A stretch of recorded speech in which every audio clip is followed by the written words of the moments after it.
স্লোগানে বাংলাদেশের সকল শিক্ষাঙ্গনগুলোকে মুখরিত করে তুলল। সেই ছাত্র জনতাকে দমন করার জন্য ওবায়দুল কাদের ঘোষণা দিল তাদেরকে দমন করার জন্য নাকি ছাত্রলীগই যথেষ্ট। তার ঘোষণার প্রেক্ষিতে খুনি হাসিনার সন্ত্রাসী ছাত্রলীগ, যুবলীগ, হাতুড়ি লীগ আর হেলমেট লীগ সশস্ত্র অবস্থায় এদেশের শান্তিপ্রিয় কোমলমতি ছাত্র জনতার বিরুদ্ধে তারা ঝাঁপিয়ে পড়ল। আর এভাবে গুলি করে একের পর এক হত্যা করা হলো আমাদের সন্তানদেরকে, হত্যা করা হলো আমাদের ভাই বোনদেরকে। বাংলাদেশের প্রতিটি শিক্ষাঙ্গনে ছুটল লাশের মিছিল। 3 বছরের শিশু কন্যা থেকে বহু বৃদ্ধ মানুষ পর্যন্ত কেউ রেহাই পায়নি হাসিনার এই খুনের অভিযান থেকে।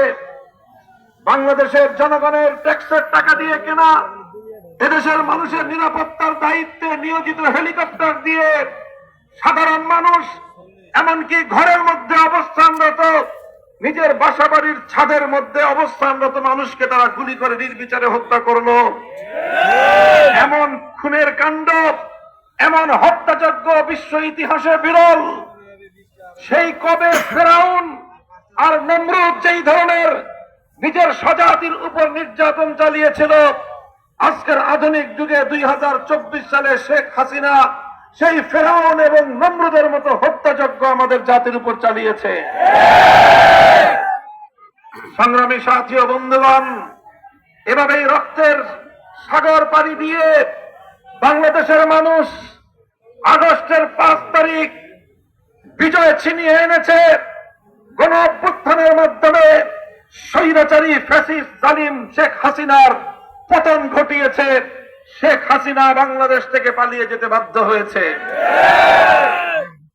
এই বিজয় অনেক রক্তে অর্জিত। এই বিজয়ের পিছনে রয়েছে বহু মায়ের চোখের পানি। শত শত রাত পর্যন্ত আমার এই শান্ত জনপদের অনেক মা চোখের অশ্রু ছেড়েছে, পথের দিকে তাকিয়ে আছে কখন সেই মায়ের গুম হওয়া কলিজার টুকরা সন্তান মায়ের বুকে ফিরে আসবে।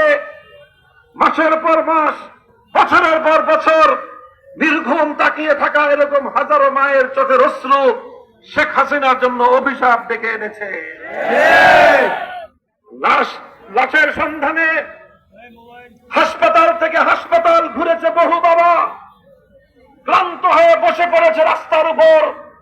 অন্তত নিজের সন্তান নিহত হওয়ার পর, শহীদ হওয়ার পর তার লাশটুকু পর্যন্ত খুঁজে পায়নি। আজও বাংলাদেশের মানুষ জানে না এদেশের জন্য লড়াকু সৈনিক ইলিয়াস আলী কোথায় গিয়েছে। এদেশের মানুষের কাছে তার কোনো জবাব নাই। এমন একটি সরকার, যেই সরকার দেশের মায়ের কোল থেকে সন্তানকে কেড়ে নেয়, স্ত্রীর বুক থেকে তার স্বামীকে কেড়ে নেয়, ভাইয়ের কাছ থেকে বোনকে কেড়ে নেয়, বোনের কাছ থেকে ভাইকে ছিন্ন করে, সন্তানের কাছ থেকে তার বাবাকে কেড়ে নেয়।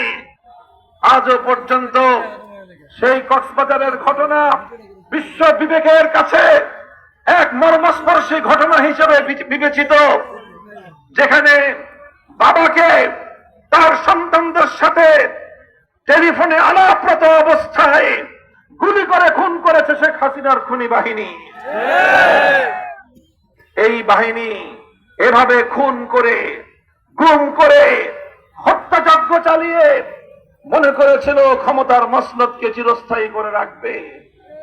কিন্তু ইতিহাস বড় নির্মম।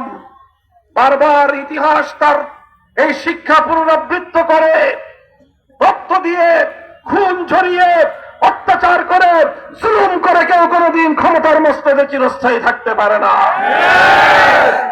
সংগ্রামী সাথী ও বন্ধুগণ, আজ এই ঐতিহাসিক বিজয়ের পর আমরা দেশবাসীকে একটি কথা স্মরণ করিয়ে দিতে চাই। এদেশের ছাত্র জনতাকে আমি একটি কথা স্মরণ করিয়ে দিতে চাই। বারবার একথা আমরা উচ্চারণ করছি, স্বাধীনতা এবং বিজয় অর্জন করা যত কঠিন, সেই স্বাধীনতা এবং বিজয়কে